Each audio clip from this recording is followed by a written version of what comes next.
नमस्कार, जोहार, good evening. मैं भुजंग भूषण, न्यूज अलर्ट इंडिया। कल मैं आपको बताया था कि केजरीवाल ने अपनी किस गलतियों के कारण और बड़बोलेपन के कारण वो अपनी दिल्ली गंवा बैठे। और दिल्ली गंवाने के बाद मैं ये देखता हूँ कि केजरीवाल के पास अब बहुत विकल्प नहीं रह गए। केजरीवाल को या तो फिर सत्ता का सुख भोगना है तो पंजाब की सीएम की कुर्सी पे काबिज होना पड़ेगा, जो राजनीतिक पंडितों का भी कहना है, या फिर सत्ता का सुख छोड़ करके अपने कुनबे के साथ जो कैग की रिपोर्ट आएगी उसके बाद उन्हें जेल जाना पड़ेगा, क्योंकि दिल्ली सचिवालय भी सील है और पूरी तरह से प्रधानमंत्री का आदेश है कि पहले ही सत्र में पटल पर कैग की रिपोर्ट रखी जाएगी। क्योंकि 2017 में भी इनका ख्वाब जरूर था केजरीवाल का कि इनका जो किचन कैबिनेट था कि कल स्वर्ण मंदिर में जाकर मत्था केजरीवाल को टेकना चाहिए या ना टेकना चाहिए, क्योंकि पूरी तरह से ये लोग आश्वस्त थे कि पंजाब हम जीत रहे हैं। लेकिन ये लगभग 20-22 सीटें आई और पंजाब हार गए और उसके बाद पुनः वापस चले आए। इनकी मन की मनसा अधूरी रह गई पंजाब जीतने की, जो जाकर 19 में पूरी हुई। और 19 में जब से पूरी हुई उसके बाद आप देख लेंगे कि तमाम चार्टर्ड प्लेन हो, काफिला हो, लाव लश्कर हो या फिर आर्थिक दृष्टिकोण से भरपाई करने की पार्टी की जरूरत हो, सारा कुछ पंजाब ही करता है। और पंजाब के बल पर ही ये सत्ता का सुख भोगते हुए चले आ रहे हैं केजरीवाल, जो कि इनके लिए अब काफ़ी टफ होने वाला है। यहाँ से तो सत्ता गई, कोई संवैधानिक पद नहीं है इनके पास। और वैसे में जबकि बीजेपी किसी भी हालत में दिल्ली छोड़ना नहीं चाहेगी और किसी भी तरह वो नहीं चाहेगी कि फिर आप और केजरीवाल जो उनके लिए नासूर बन चुके थे वो पुनः पनपेंगे। इसके लिए अब दिल्ली में तैयारी इस बात को हो रही है, उसको मंथन इस चीज़ के लिए किया जा रहा है कि दिल्ली के सर पे किसका ताज रखा जाए, जिसका कौन सा ताज है किसके सर रखा जाए, ये जो दिल्ली को कायदे से चला सके। केजरीवाल के 10 साल में जो जो लोगों को छलावा दिया या फिर फ्री वीज का उन्होंने जो जो ऑफर किया, फिर केजरीवाल ने जो अपना ओहरा बना रखा था, जो कि हारने के बावजूद 43% वोट रखे थे, इन तमाम चीज़ों को मीट आउट कर सके वैसा बंदा दिल्ली में कौन है। और यह भी शाश्वत सत्य है, जो कि बड़े लोगों से मंथन के बाद खबर छन के आई है कई लीडरों से, कि दिल्ली में जो 48 सीटें दिल्ली ने में जीती हैं भाजपा ने,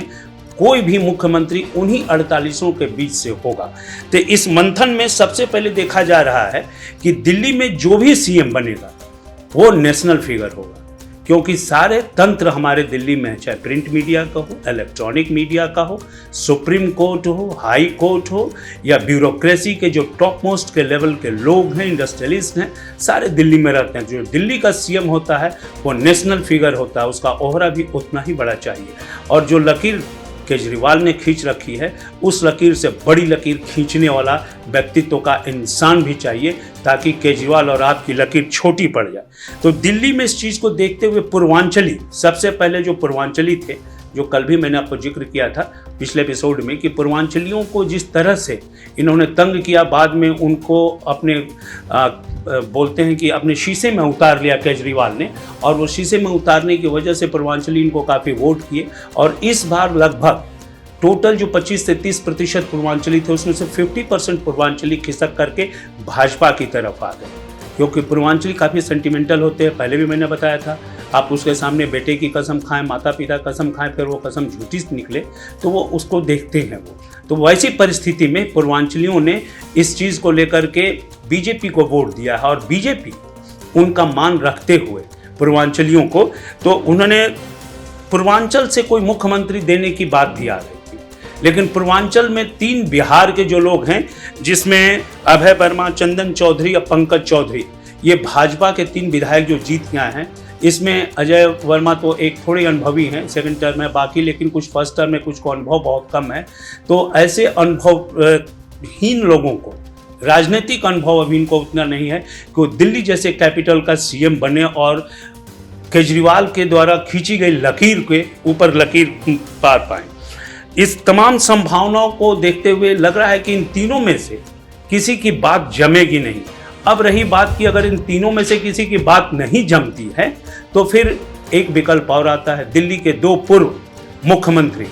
मदन लाल खुराना और साहेब सिंह वर्मा, ये दोनों मुख्यमंत्री के बेटे जीत करके आए हैं। साहेब सिंह वर्मा के पुत्र प्रवेश वर्मा जो दिल्ली से लड़े, चूंकि वो पिछली बार एमपी थे और उनके एमपी के टिकट काट करके उन्हें यह जिम्मेदारी दी गई थी पार्टी की तरफ से कि वो दिल्ली से लड़ें और केजरीवाल को हराएं,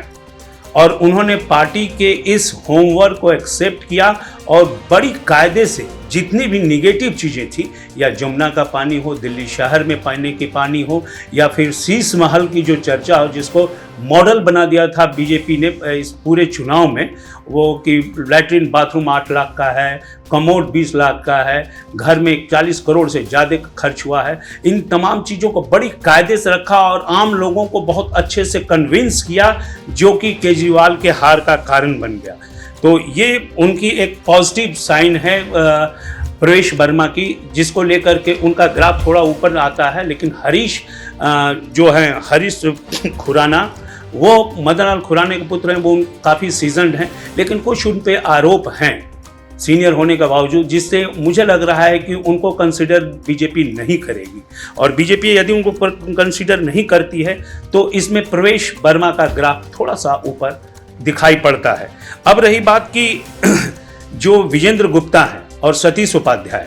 ये दो भी काफ़ी सीजन्ड और मैच्योर्ड हैं, लेकिन सतीश उपाध्याय के साथ एक बात और है, जो वो 3 बिहार के जो विधायक हैं वो तीनों सवर्ण थे, और ये सतीश उपाध्याय भी ब्राह्मण है, ये भी सवर्ण में आ गए। विजेंद्र गुप्ता, यदि सरकार में एक चीज़ है कि बनिया समाज के भी रिप्रेजेंटेटिव चाहिए, तो विजेंद्र गुप्ता का इसमें अपर हैंड रह सकता है। विजेंद्र गुप्ता इसमें थोड़े ऊपर में अपने आप को रख सकते हैं, और इसमें विजेंद्र गुप्ता का एक नाम कंसीडर किया जा सकता है, प्रवेश वर्मा, उसके बाद विजेंद्र गुप्ता। अब रही बात की तमाम चीज़ों में आधी आबादी के बाद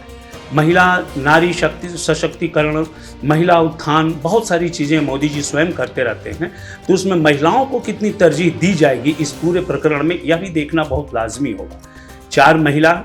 जीत करके आई हैं, जिसमें रेखा गुप्ता, शिखा राज, नीलम पहलवान और पूनम शर्मा। तो नीलम पहलवान और पूनम शर्मा थोड़ी सी प्री मैच्योर्ड हो जाएगा इनके लिए सीएम पद के लिए बात करना, लेकिन शिखा राज ये सुषमा स्वराज के साथ यूँ कह लें कि 1997 से ही साथ में हैं, और रेखा गुप्ता ये दोनों ही ABVP के साथ रही हैं और ये संगठन से जुड़ी रही हैं। और आपको एक बात और बता दूं कि संगठन के लोगों को तरजीह दी जाएगी, इसमें कहीं दो राय नहीं है। आप पहले के भी जो मुख्यमंत्री बनाने के निर्णय हुए हैं भाजपा के या मोदी के, उसको आप उठाकर क्रमवार देख सकते हैं, उसमें संगठन के लोगों को तरजीह दी जाती रही है। और रेखा गुप्ता अगर पंजाबी को साधना है तो शिखा वर्मा, शिखा राज को पंजाबी साधना है, अगर पंजाब का इलेक्शन जो 27 में है ड्यू है उसे साधना है तो शिखा वर्मा चाहिए, शिखा राय को अगर उसमें कंसिडर किया जा सकता है। मगर अभी तुरंत बिहार आसाम का जो इलेक्शन है अगले इसी साल, तो उसमें बिहार में बनिया साधने के लिए गुट है OBC, जिसे साधने के लिए रेखा गुप्ता को इसमें आगे लाया जा सकता है। तो इसमें अगर महिलाओं में बात करें तो 4 में तो पहले रेखा गुप्ता, फिर शिखा राय, इन दोनों का ग्राफ जो है ऊपर है, लेकिन इसमें रेखा गुप्ता थोड़ा सा लीड लेकर के आगे जा रही हैं। तो अगर इसी तरह से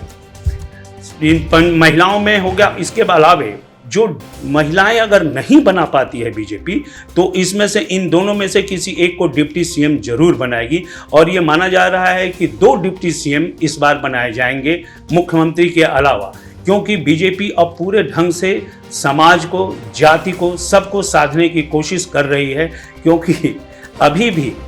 आप देखेंगे तो पॉकेट में संविधान लेकर के और जातीय जनगणना का मंत्र लेकर के लगातार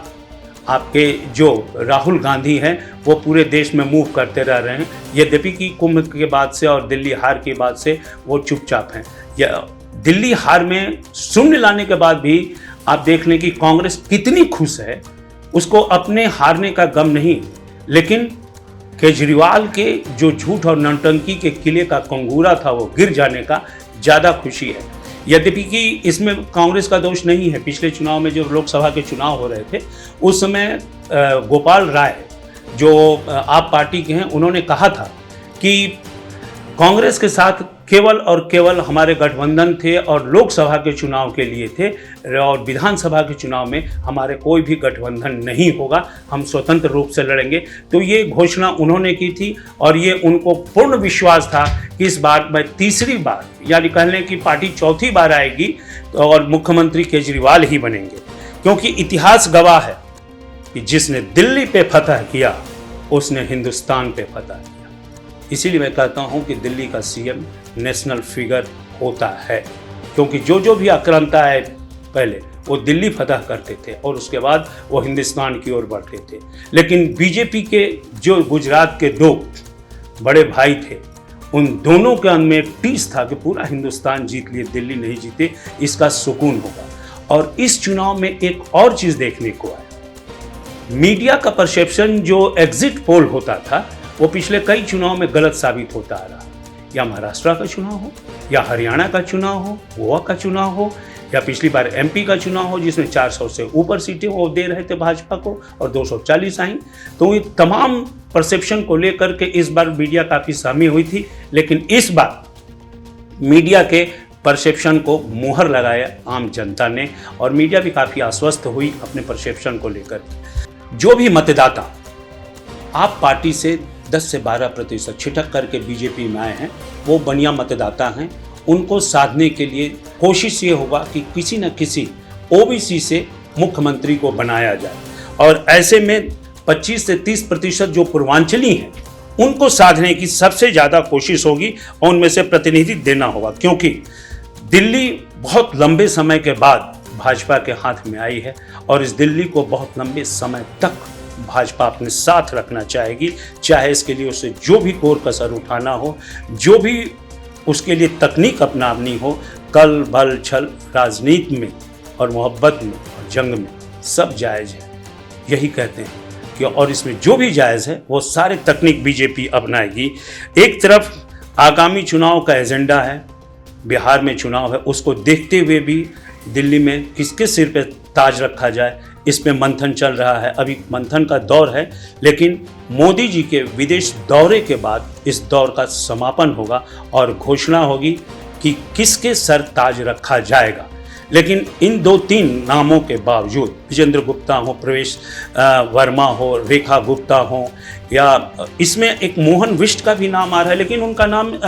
वहाँ के विधानसभा के स्पीकर के लिए सबसे आगे मुझे लग रहा है कि चल रहा है, क्योंकि उन्हें उस लेवल पर देखा जा रहा है। वो एक नॉन कंट्रोवर्शियल पर्सनालिटी हैं और उन्हें विधानसभा के अध्यक्ष के लिए ही रखा जाएगा। कहते हैं कि मोदी के मन में क्या चल रहा है कोई नहीं जानता, वो अपने मन की बात करते हैं, चाहे राजस्थान हो, हरियाणा हो, महाराष्ट्र हो, छत्तीसगढ़ हो, मध्य प्रदेश हो, फिर या कि यूपी में योगी के बारे में भी कोई नहीं सोचता था। उन्होंने जो मोहरे बैठाए वो सारे हिट कर गए मोहरे। और कुछ लोगों का कहना है कि नए लोगों के लिए ये बहुत चुनौती भरा होगा कि दिल्ली के ताज को किस तरह से रखें। लेकिन मोदी ने एक बात कही थी, मैं आपको फिर से याद दिलाता हूँ, कि दिल्ली को मैं खुद देखूंगा, यानी कि जो भी वहाँ सीएम रहेगा वो डमी ही रहेगा। लेकिन डमी में भी अगर नए लोग को रखा जाएगा तो कोई सवाल उठाएगा। तो जिसे हम कहते हैं शहर सिखावे कोतवाली, खुदा जब हुस्न देता है तो नज़ाकत आ ही जाती है, और वो नज़ाकत सीएम बनने के बाद उसको प्रोफाइल के अनुसार अकॉर्डिंगली जो भी है वो सारी चीज़ें आ ही जाएंगी। अब देखना है आने वाले कम डाउन में 48 घंटे के अंदर इन 3-4 नामों पर किसके ऊपर मोदी मुहर लगाते हैं, या मोदी फिर मोदी हैं, वो कौन सा गुल खिलाते हैं। नमस्कार।